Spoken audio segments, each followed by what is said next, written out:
जय सिया राम। आप सभी को मेरा प्रणाम। आइए आज की इस हरि कथा में आप सभी का स्वागत है। आज की इस हरि कथा का केंद्र बिंदु रहेगा वृक्षों का महत्व। मनुष्य के जीवन में वृक्ष का क्या महत्व है, इसको केंद्र में रखते हुए सात्विक तात्विक चर्चा करेंगे। एक दो जीवंत उदाहरण जो मेरे जीवन का अनुभव है उसके आधार पर हम आज की इस हरि कथा में आगे बढ़ेंगे। आइए आज के हम सत्संग को प्रारंभ करें। इससे पूर्व 1 मिनट के लिए मैं अपने गुरु हनुमान जी और विवेक के देवता गणेश जी को याद कर लो।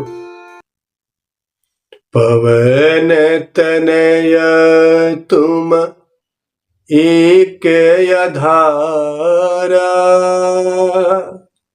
कथा कहूँ मैं मति अनुसारा।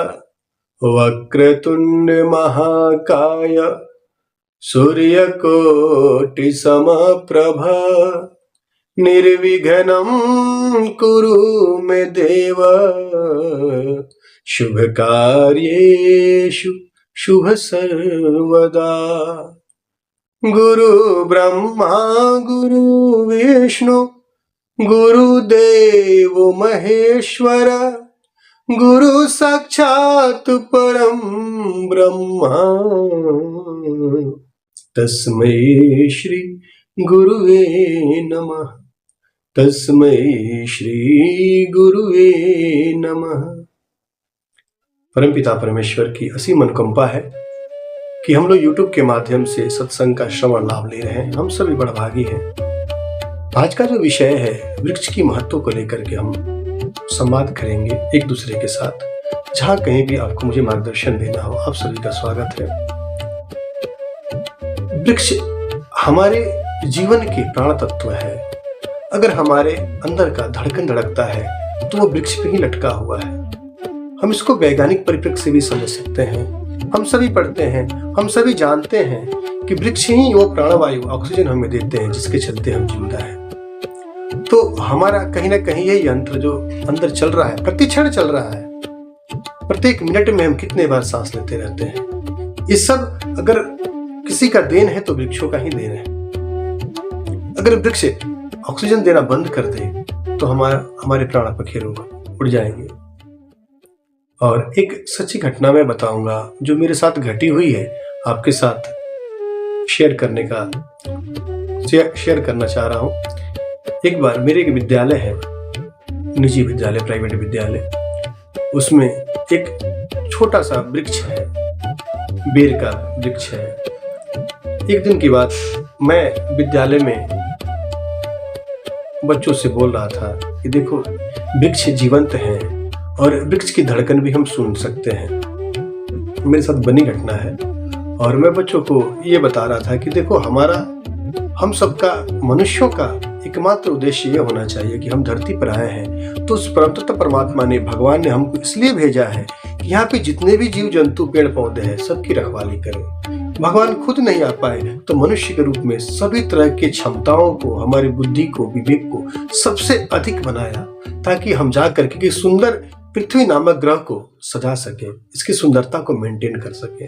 जैसे हम एक बागवानी लगाते हैं, एक उस बगीचे की रखवाली के लिए किसी को हम नियुक्त करते हैं, अपॉइंटमेंट करते हैं, नौकरी देते हैं। उसी तरह इतने सुंदर इस पृथ्वी ग्रह को भगवान जब बनाए तो उनको इस ग्रह से प्रेमवश बनाए तो उनको मोह हो गया और वो चाहते हैं कि ये सुंदर बना रहे, हरा भरा रहे। इसलिए मनुष्यों को बनाए, हमें बनाए। तो हम सबका यह उद्देश्य है कि इस पृथ्वी नामक ग्रह पे जितने भी जीव जंतु पेड़ पौधे हैं सबकी रखवाली करें। इस तरह मैं अपने बच्चों से एक संवाद रूप में एक संदेश दे रहा था। हम ये न समझे कि हम अपने लिए ही, अपने पेट के लिए जन्म लिए हैं। मनुष्य के अंदर इतनी बड़ी क्षमता है कि वो सृष्टि भी कर सकता है। एक माँ सृष्टि करती है, एक माँ से, एक पिता पुत्र से जैसे सैकड़ों लोग हो जाते हैं, उसी तरह हमारी अनंत क्षमता है। जैसे धरती माँ की जो क्षमता है, धरती में क्या करती है, हम कुछ भी डालें, एक बीज डालते हैं 100 बीज दे देती है। हम एक गेहूं डालते हैं 100 गेहूं हमें प्राप्त होता है। आप कुछ भी डालें, सब अलग अलग टेस्ट में देती है। कभी सेव बना देती है, किसी में खट्टा का गुण, किसी में मीठा का गुण। इस तरह जो क्षमता इस धरती माँ में, उसी तरह हम मनुष्यों में भी इतनी क्षमता दे करके भगवान हमें भेजे हैं। तो हम सबका उद्देश्य होना चाहिए कि सारे जीव जंतु का रखवाली करी। ऐसे में बात कर रहा था। उसके अगले दिन ही एक मेरे विद्यालय की एक बच्ची, जब मैं सुबह सुबह आया तो वो बेर के छोटे छोटे जो बीज थे उसको तोड़ दिया था उसने। तोड़ते समय उसकी एक टहनी टूट गई थी। मैंने बच्चों को समझाया, देखो ये वृक्ष को हम, जैसे वृक्ष की टहनी है, हम इसको मारते हैं और टूट जाता है, उसको उतना ही दर्द होता है, उतना ही दुख होता है, और हम सबको प्रत्येक कर्म का फल भोगना पड़ता है। तो जो कोई भी किया है बहुत बुरा कर्म नहीं करना चाहिए, क्योंकि जैसे हमारे कोई पैर तोड़ दे तो हमें कितना बुरा लगेगा, कितना दर्द होगा। उसी प्रकार मैं उनको समझाया, और बैठलक है, दुर्भाग्य है, मुझे ऐसा नहीं बोलना चाहिए, लेकिन उसी दिन छुट्टी के समय वो बच्ची जो तोड़ी थी उस सीढ़ी से उतर, मात्र 3-4 स्टेप ही थे मेरे विद्यालय में, और उतर रही थी, पता नहीं कैसे उसके पैर में मोच आ गया और थोड़ा फ्रैक्चर हो गया। कई दिनों तक विद्यालय नहीं आई। तो ये जीवंत उदाहरण है, मैं आपके सामने शेयर कर रहा हूँ, बनी हुई घटना है मेरे साथ। तो इस प्रकार हम अगर जुड़ते हैं किसी चीज से तो उसका शुभ फल भी मिलने लगता है। हम पेड़ पौधों से मांग करें तो हमारे मनवांछित फल दे सकते हैं, क्योंकि पेड़ पौधे निष्पाप हैं। पेड़ पौधे कोई पाप नहीं करते हैं। उनका पूरा जीवन हम जैसे मनुष्यों के लिए ही है। जैसे मनुष्यों का धर्म क्या है, सेवा अस्माकं धर्म, हमें सेवा ही करना हमारा धर्म है, हमारे ऋषि मुनियों ने बताया है। वैसे पेड़ पौधे जन्म से लेकर मृत्यु पर्यंत, मरने के बाद भी उनके टहनियों को, उनके डालों को हम जला करके और सर्दी में राहत लेते हैं। पूरा जीवन वो समर्पित है। अगर उनसे हम प्रेम करें, उनसे मोहब्बत करें, तो हम जो चाहे ले सकते हैं। एक पत्थर से प्रेम करके हम अगर भगवान को प्रकट कर सकते हैं, तो साक्षात जो वृक्ष है, साक्षात जो वृद्ध है, ये भी देव है हमारे। तो हमें उनके प्रति प्रेम, करुणा का भाव, आदर का भाव अगर रखते हैं तो हमारा जीवन अवश्य ही सुखमय और शांतिमय होगा। जितने दिन हमारा जीवन रहेगा आनंद में हम जिएंगे। इसलिए हम वृक्षों के साथ जुड़ें। वृक्ष ही हमारे जीवन, हम किसी तरह से भी देखें, वैज्ञानिक परिप्रेक्ष्य से भी देखें तो ऑक्सीजन हमें वही देते हैं। औषधि, हम अगर बीमार पड़ते हैं तो पेड़ पौधे हाजिर हैं हजारों की संख्या में। हमें पता नहीं है कौन से रोग के लिए कौन सा औषधि है। अपने पत्ते, उनका जड़, उनकी टहनी, उनके छाल, उनका रस तक हम यूज, जैसे हमारा रस हमारा रक्त है, वृक्षों का रक्त उनका रस है, और उनके रस पान करके हम कई सारे रोग ठीक कर लेते हैं।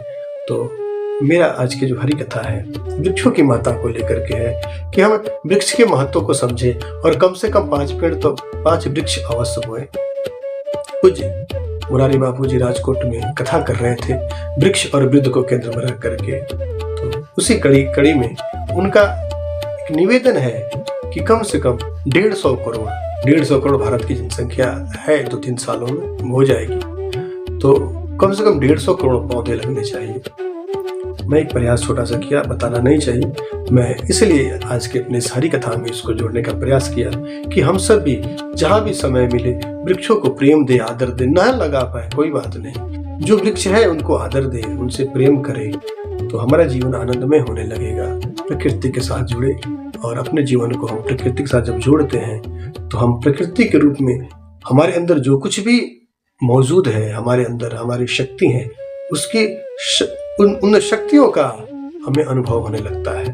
ये है इसकी महिमा। तो आइए आज वृक्ष की इस माता को लेकर के हम सात्विक तात्विक चर्चा किए। जहाँ तक हो सके हम अपने इस प्रेम को बढ़ाएं, वृक्ष लगाएं, ना लगाएं तो आदर करें, सम्मान करें, वृद्धों का आदर सम्मान करें।